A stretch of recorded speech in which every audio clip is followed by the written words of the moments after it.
Welcome back to the Ricky Matthews Show from the Citizens Bank Studio. Now we're going to shift gears and move over to Kelly Bennett, who is on this incredible SuperTalk Mississippi News team. I love spending time with her. She's actually stationed here in coastal Mississippi.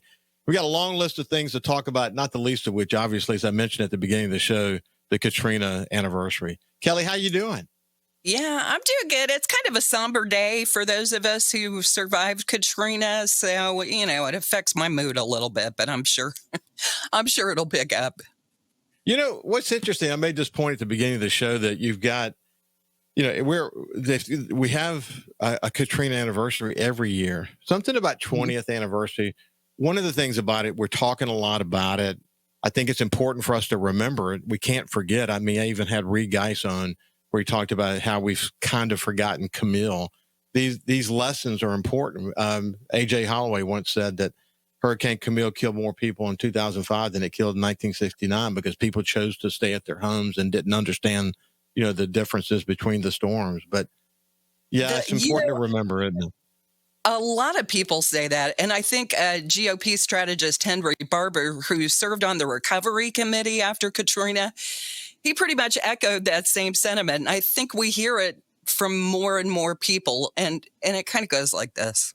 People who had been through Camille in 1969, many of them felt like, well, if the storm didn't reach me in 69, that's the worst storm ever. I'm going to be okay.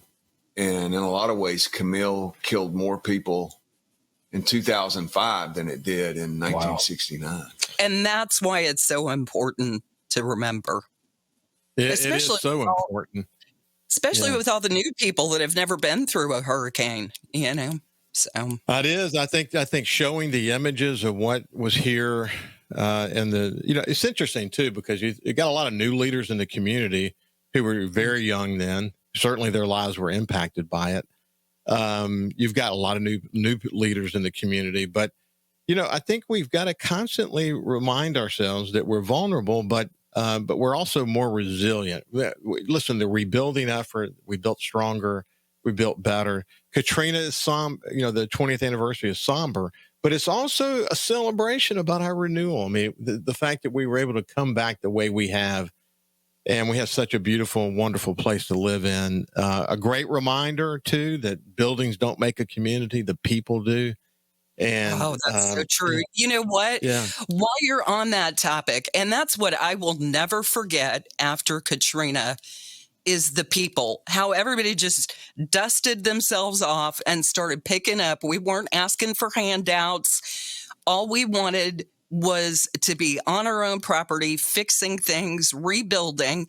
And we talked to Lieutenant Governor Delbert Hosemann this week, and he came down right after the storm, before the power even came back on, delivering supplies to coast residents. And here's what he had to say. He noticed the same thing. As I made these trips, I kept noticing that the individuals had a positive attitude at a time when you would have thought any other human, including me, would have been just terribly depressed. I think that pretty much sums it up. We all just went about our business and got on with it. Yeah, it is. It is. I mean, I think if there probably, if I were to say it this way, that if there's a theme on this show that continues to come up over and over again, and it's what we saw in the hearts and souls of Mississippians was amazing. And I've said this before: no rich, no poor, no bosses, no employees, no Democrats, no Republicans. It was an equal opportunity destroyer. We were all in this together, neighbor helping neighbor, and then people coming from all over the world, literally, to come in here to help us. And what they saw in us changed them. When they left, they said, "Thank you for letting us come here. What we saw in you was not what we expected to see, and it will forever make us better people when we go back to wherever we came from." And I think that's one of the beautiful things about what Katrina delivered, this great reminder of who we are. Absolutely. Absolutely. So look, man, there's so much in the news. I want to encourage people to go to SuperTalk Mississippi, SuperTalk Mississippi.fm.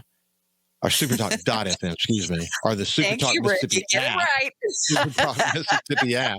I say it so often, I'm really quite surprised I messed that up. But Go download the app. I think you'll be glad you did. Wonderful news from across the state.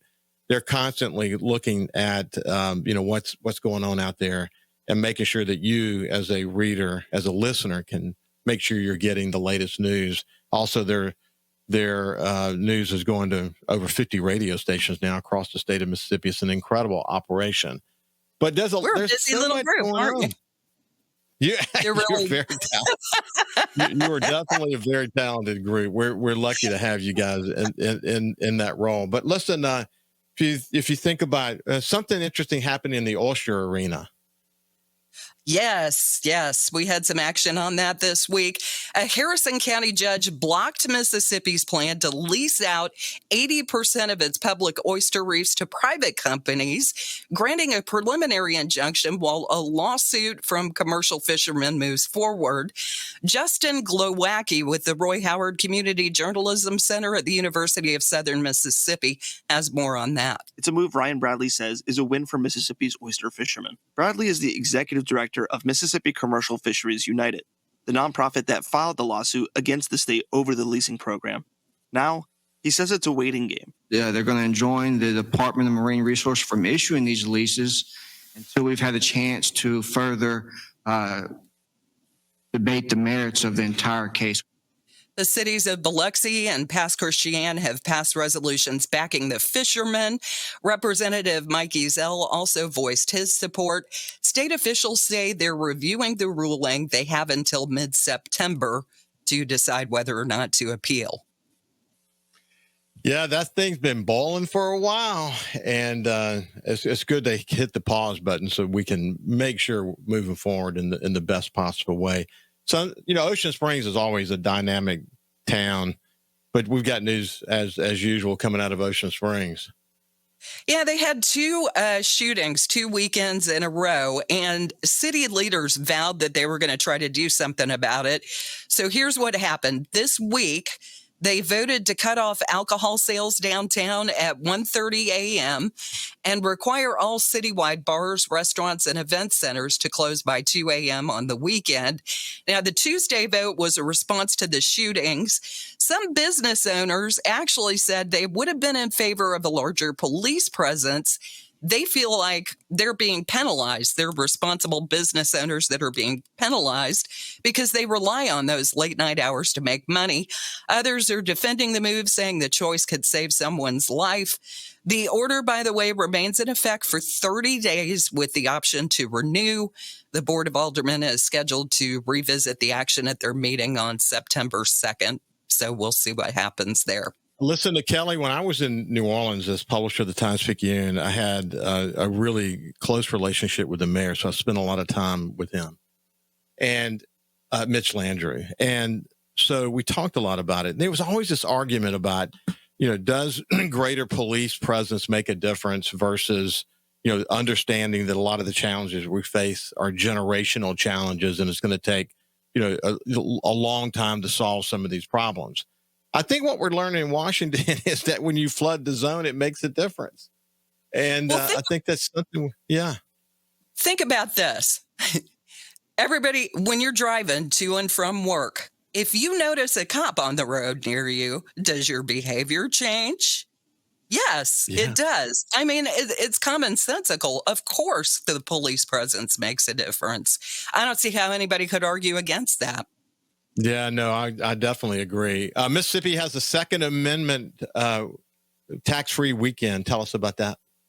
This is a sales tax holiday. It begins Friday and runs through Sunday. So hunters and outdoor enthusiasts like you, Ricky, could save some money this weekend. State sales tax won't be charged on eligible items like ammo, bows, bow accessories, crossbows, arrows, quivers, a lot of other stuff. There is some stuff that's not on the eligible list. Now, if you're buying online through the mail or over the phone, the sales tax won't apply, but that item has to be paid for during the tax-free period and shipped immediately to qualify. Layaway purchases aren't eligible. So if you're trying to buy something big, that's a no-go. I saw in there, I thought it was kind of funny. Somebody had been doing this story, And they said, no, you can't go out and buy an ATV and not pay the sales tax on it this weekend. So nice try. I like the way people think, but yeah. Only yeah, eligible. they think about that. And listen, the outdoor enjoyment in our state is literally a multi-billion-dollar industry in our state. It's huge. It's very, very significant. So, when people think about the Second Amendment and hunting, especially, they think about all the money they're spending, like ATVs, et cetera. I have it all. I understand. It's an expensive sideline. I know it well. So that sounds like maybe a question that I would ask as well. Listen, when we come back on the other side, there's so much more news. I hope you're enjoying this weekly reflection on the news from across Mississippi by this incredible team at SuperTalk Mississippi News. So go to supertalk.fm or your SuperTalk Mississippi app and see what the talk is all about. See why more and more people are going there. The numbers are growing dramatically. Find out why. Within this day of having to pay for everything, you don't have to pay for this. There's no rope-a-dope here with you're going to have to pay later kind of deal. It's free. And I really encourage you to go check it out. We'll be back with Kelly Bennett when we get back on the other side. Welcome back to the Ricky Matthews Show from the Citizens Bank Studio. We have Kelly Bennett from the SuperTalk Mississippi team with us today. Hey, I'm going to get a little bit out of order, Kelly, but with Joe Max Higgins suddenly out at the Golden Triangle Link, what was so interesting to me, first of all, he's been on this show multiple times. I know him extremely well. He's an inspiration to me. He's been in that job for a long time. He goes to Harvard every year and conducts case studies for Harvard. He's had over $11 billion based on the last look that I did. We say 10, but it's really actually over $11 billion in success. He actually has this bumper sticker that says, approach every day like your ass is on fire. He's tough as nails. He can say it like it is, but at least based on this statement, finally we got a little bit of clarity about what happened. But it looks like his roughness, has kind of run its course, and just based on the statement that we got from the link, they had to say something. What they had said previously was not enough. But give us the rest of that story. Well, so he was let go on Sunday, which I think was a shock to all of us. I know the whole news team was like, what? What is happening? And we tried to contact him to get a statement from him, and he had agreed to talk to us. But before we got the opportunity to do that, the link released a statement about him being let go. And they said that they were compelled to remove Joe Max Higgins as CEO after learning of workplace behavior and speech espoused by Higgins over an extended period of time they say does not reflect their values. Now, according to the committee, Higgins' conduct goes well beyond profanity and, if known, would harm every member of the community. So that's all we're getting on that. It sounds like a big personnel issue, but I think you're right. Maybe he ruffled some feathers because he's blunt, and some people can't take that. I love blunt people. I don't like people that mince words because it'll go right over my head. I just need you to be straight with me. You know what I mean? I prefer that kind of personality. So hey, listen, me too. And if anything, if you go back in my past, I've always been someone who's been deadly honest, and sometimes that does ruffle feathers. But the reality is, I think you can do it in a kind way. But I've always been supported by, this is true at SuperTalk Mississippi, and every CEO role I've ever had, supported greatly by the boards that I reported to, who gave me tremendous freedom to be able to lead in the way that I led. And I never had a single issue ever. But, we like to get along in Mississippi. We don't like conflict in Mississippi. And sometimes when you're thinking about broad visions, like building a $50 million mega site, the most recent mega site that the Golden Triangle Link built, you have to, sometimes you got to ramrod stuff like that through, and it makes people mad. And what happens is some of these mad people sit in the off to the side and just kind of wait for the moment. And so everyone that Joe Max has ever made mad is going to come to the forefront now, unfortunately. And but I'm telling you, man, he's one of the best economic developers in the state, certainly maybe one of the best in the nation.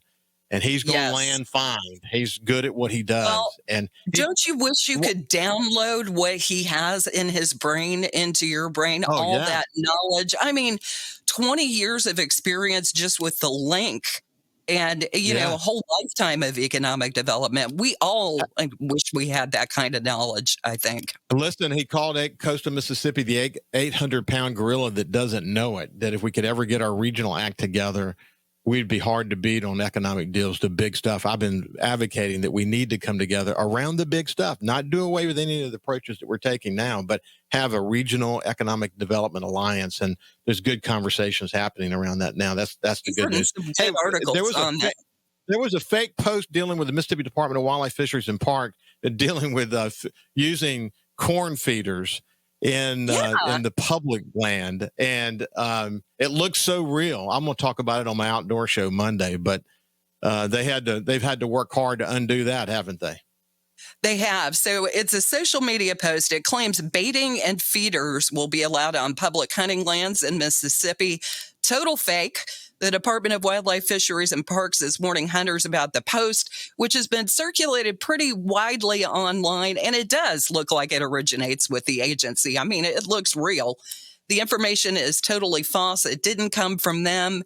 They want Mississippians to know that official hunting regulations and announcements are only released through verified channels, including their website, which is full of great information if you've never been to their website. So, yeah, beware. Yeah. Hey, real quick, less than a minute, but I'm a big fan of Toby Barker, the mayor of Hattiesburg. Ooh, but he's a dynamic dude. Isn't he a dynamic dude? Yeah, he saw Illinois Governor J.B. Pritzker talking about crime. He didn't want Trump moving into Chicago. So he started spouting off these claims about crime in red cities. And he said that Hattiesburg's crime was worse than crime in Chicago. And boy, Toby Barker did not like that at all. He called BS. I mean, I'm saying that nicely. That's what he said on his social media post. And by the way, Hattiesburg has only had one homicide this year, so it's a totally fake claim. And unfortunately, a lot of politicians make fake claims all of the time. You just got to do your research. Hey, they sign an oath. Don't let the facts get in the way of a good presentation. You know that, Kelly. Exactly. Exactly. Anyway, hey, listen, God bless you, my friend. Enjoy the rest of your somber Hurricane Katrina Remembrance Day, and we'll see you next time. Y'all have a great weekend. Thanks. Thank you. Have a great weekend. We'll see you Monday.